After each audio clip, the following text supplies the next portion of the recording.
Hey everybody, it's Jason Blaha here, and today I thought I would make a video really explaining what this channel is, what I do for people who are coming over from other places, because I get that a lot.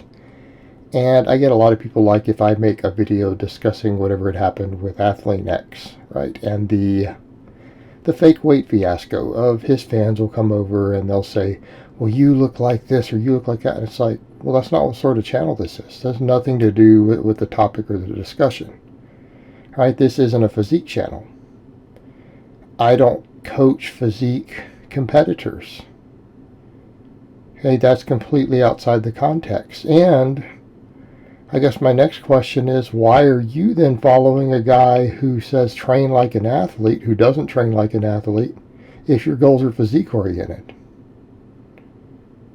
Why are you coming to a strength and conditioning channel for strength athletes to have a discussion if you're not trying to get stronger for some sport or for general strength or for your overall fitness and longevity because you want to deadlift 500 pounds when you're 70 years old?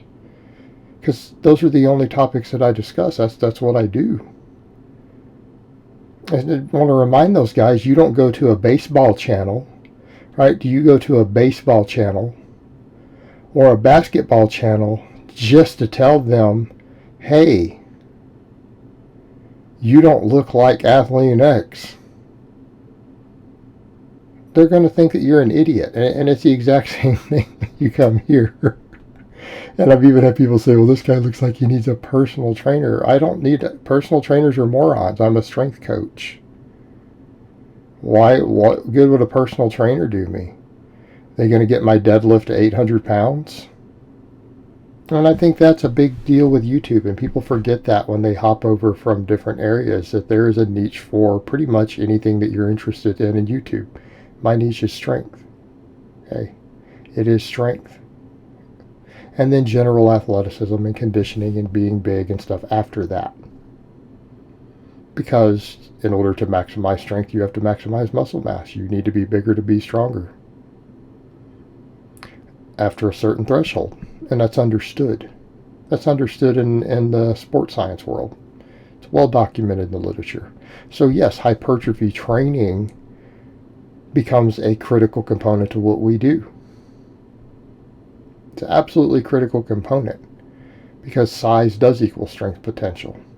But I'm looking at it from the concept of not if I get stronger will we get bigger. It's that we need to get bigger to get stronger.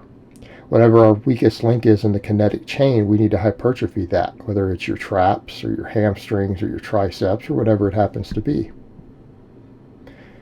Are there cases to where building up a muscle further will help with injury prevention, and particularly because of the connective tissue end? Absolutely. So I look at it from that context because, again, if you're injuring yourself, you're not getting stronger. That's what I do. It's what I care about. And I'm someone who has done this for quite a long time. Am I the best in the world? No. But I think if you guys run my body weight and look at what I lift in general and my age category, pretty competitive. Pretty competitive. I'm in the upper echelons, but I'm not the best. Definitely not the best. Top 2%. Not top 1%. But again, I'm someone who's gone through very serious medical stuff. And that's a big part of why I care about longevity, is that I'm someone who was very, very sick in their 30s. Like I got really, really sick. And I don't want to go through the whole backstory of it, again, because I have videos discussing that. But I spent a year in bed sick. I got really, really overweight while sick and ended up having to lose the weight, so I still have loose skin. Because I got depressed while being sick, and people brought me lots of junk food and treats. And when you're formerly a serious lifter,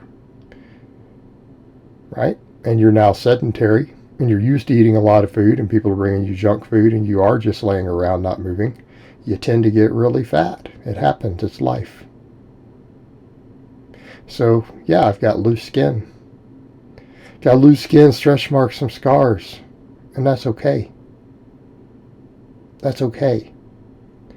But I think that's the other thing too. People see this like, why is this guy who doesn't look like I think a bodybuilder or something should look, as if anyone cares about that other than bodybuilders. Why is he trained like this? Well, for one, it's more comfortable. Number two, I don't particularly like wearing clothes. Number three, I have no shame. And I think that's something that really, really bothers a lot of people who come to these channels from these other places to where they promote being anorexic. Because let's be realistic, that is what some of these channels are promoting. They are promoting male anorexia.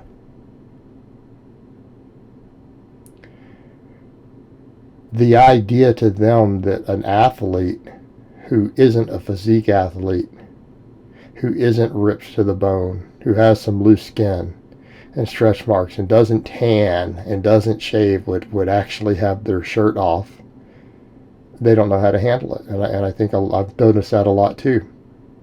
But guess what, guys? Because that doesn't matter for strength. It doesn't matter for sports. It doesn't matter for being athletic. It's completely irrelevant.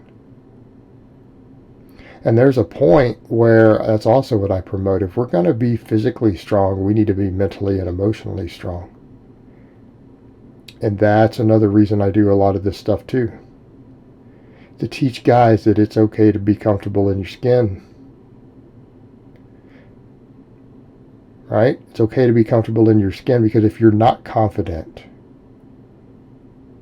and you don't feel good about yourself, how in the world are you ever going to get strong? When you're standing around worried about stuff like that. Because it is an unrealistic standard. I'm not talking about the silly social justice warrior type, oh, the impossible standards that models it. And that's not what we're talking about. We're talking about for people who actually lift and train. You guys are being sold an impossible standard. Some of these guys, in order to maintain that body fat that they have year round that you guys think is so great, they have to pen test. They have to do stuff like that. I can promise you, you're not walking around at 7% body fat still having sex. Okay? Without exogenous testosterone. That is not going to happen. And anyone who's studied biology, they've looked at the research on these body fat levels and knows what I'm talking about. This has been studied. And if you are walking around at 6 or 7% body fat, you have the testosterone of an 80-year-old man. This has been confirmed in actual studies looking at pre-contest natural bodybuilders. Okay? It's just not healthy. It's not healthy. It's not sustainable.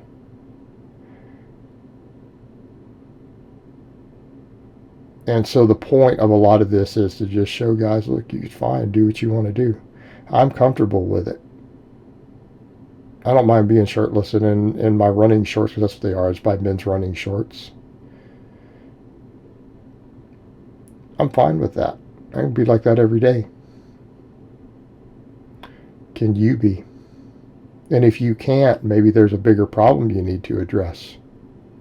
There's a problem with your self-esteem and your mental health at that point. Because strength training and mental health and well-being do go hand in hand. And I'm not saying that you can't be crazy as hell and be a strength athlete. If anything, elite strength athletes are oftentimes known for being a little bit crazy. Okay, that's also understood. But we have to be comfortable in who we are. And if you guys are busy chasing some unobtainable anorexic standard, and that you think that that's normal or fit or healthy or what athletes all look like, or you think that that's what women actually desire, then you're selling yourself a lie, and you've been marketed a lie. You've been marketed a lie, and it's a harmful lie. Because at the end of the day, I'm someone who actually cares about your mental health, your mental well-being, your strength. And I do some of this, again, just to let a lot of younger guys know that it's okay. It's okay. You don't have to look like a model to go to the beach and have your shirt off. You don't have to look like a model to train without your shirt on. Get big, get strong, be comfortable in your skin. Just be the best version of yourself every day. That's what this channel's about. Alright guys, well that's really all I have to say on that today. I hope it's been informative, and I will talk to you guys next time.